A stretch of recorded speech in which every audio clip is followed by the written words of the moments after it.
Hey everyone, welcome back to Level Up English. I'm Jake, here as always with the ever curious and always entertaining Nina. Ah, Jake, you flatter me already. Hi, folks. Today's episode is about something so many listeners have asked for: how to speak English with confidence. And, most importantly, how to practice easily every day. Absolutely. We've all seen those people who just seem to talk effortlessly in English, right? But the truth is, confidence isn't magic. It's a skill you can build like muscles at the gym, minus the sweat and weird protein shakes. I love that comparison. So, Jake, let's dive right in. Why do you think people feel nervous speaking English, even after years of studying? Great question. Honestly, it comes down to fear of mistakes.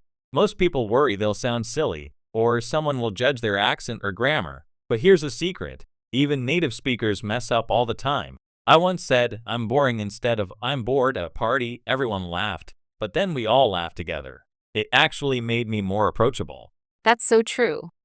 I remember a friend who kept saying, I am married to pizza instead of I am married and I love pizza. Nobody cared about the grammar. They just wanted to know if she'd invite them to the wedding. So, Jake, what's the first step to building confidence? All starts with practice, specifically daily practice. Think of English as a plant. If you water it a little every day, it grows strong. If you only water it once a month, well, good luck.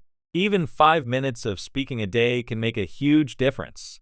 But what if someone feels too shy to practice out loud, especially if they don't have anyone to talk to? That's super common. Here's a cool trick: talk to yourself. Seriously, narrate your day in English. I'm brushing my teeth. Now I'm making coffee. It feels weird at first, but it works. Or record yourself and play it back. It's like being your own English coach without the coaching fees. I love that. And I've heard about shadowing too. Can you explain what that is? Oh, definitely. Shadowing is when you listen to a native speaker, like in a podcast or YouTube video, and try to repeat what they say at the same time, almost like an echo. It helps with pronunciation, rhythm, and intonation. Plus, you get to copy their cool expressions. You might sound like a parrot at first, but hey, parrots are pretty good at talking.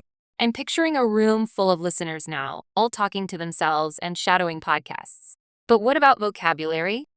Sometimes people freeze because they don't know the right word. How can they deal with that? You hit the nail on the head. Vocabulary gaps are totally normal. My advice: don't get stuck searching for the perfect word. Use simple words or describe what you mean. If you forget umbrella, just say the thing you use when it rains. Communication is the goal, not perfection. That's so comforting. And honestly, sometimes native speakers forget words too. Like last week, I called my charger that electric noodle. Jake, any tips for expanding vocabulary without memorizing endless lists? Yes, learn words in context. Instead of memorizing apple, banana, orange, remember phrases like, can I have an apple? Or I love orange juice. Also, read or listen to things you enjoy: stories, news, podcasts. When words come up naturally, they stick better. Totally. I still remember the word marshmallow because I read about it in a funny story as a kid. So, let's talk about practicing with others. What if someone is nervous to join a conversation group or language exchange? Start small. Find a language partner online who's also learning, maybe even another shy person. Agree to speak just 5 minutes a day. Or join forums or comment on social media posts in English. The internet is full of friendly strangers waiting to talk about literally anything. I've seen people make friends over cat videos and sandwich recipes. But okay, what about pronunciation?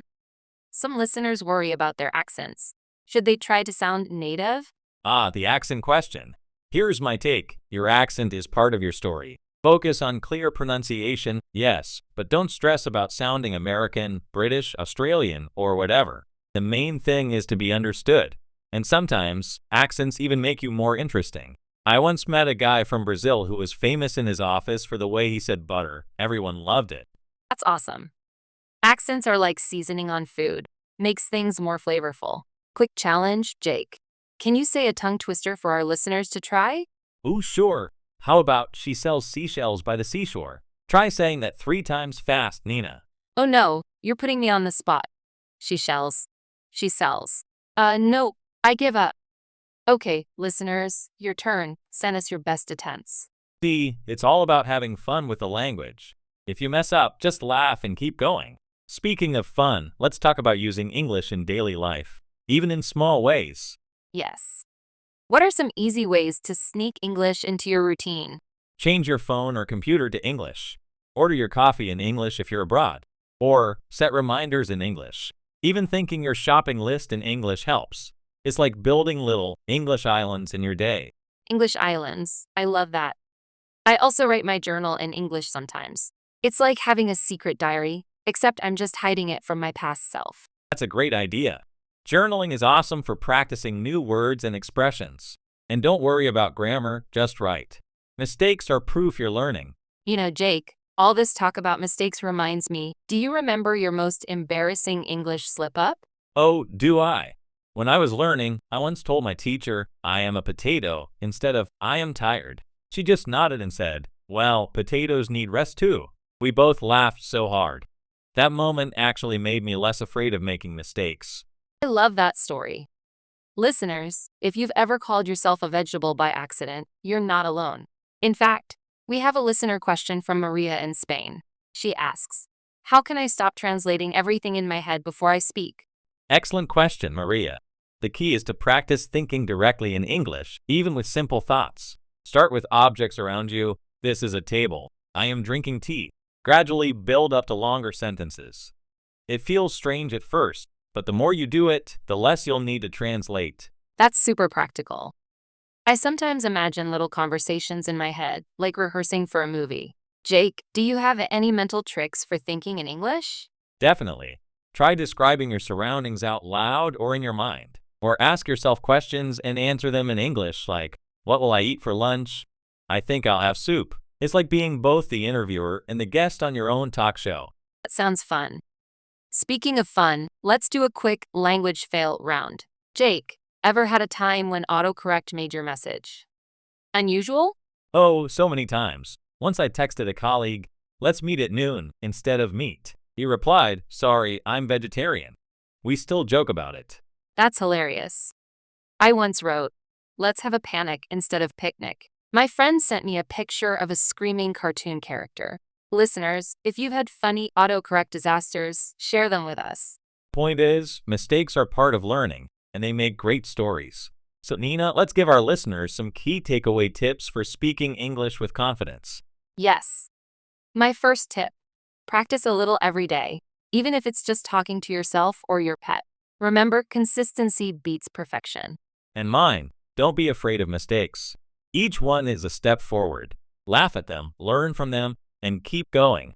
Third, use English in real life. Change your device language, write your shopping list, or journal in English. Make it part of your world. Finally, have fun. Try tongue twisters, shadow podcasts, or join a language exchange. The more you enjoy it, the more confident you'll become. That's a wrap for today.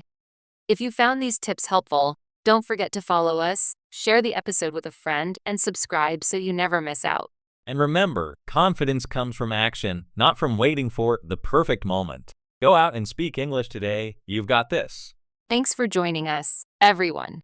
Until next time, keep practicing and keep smiling.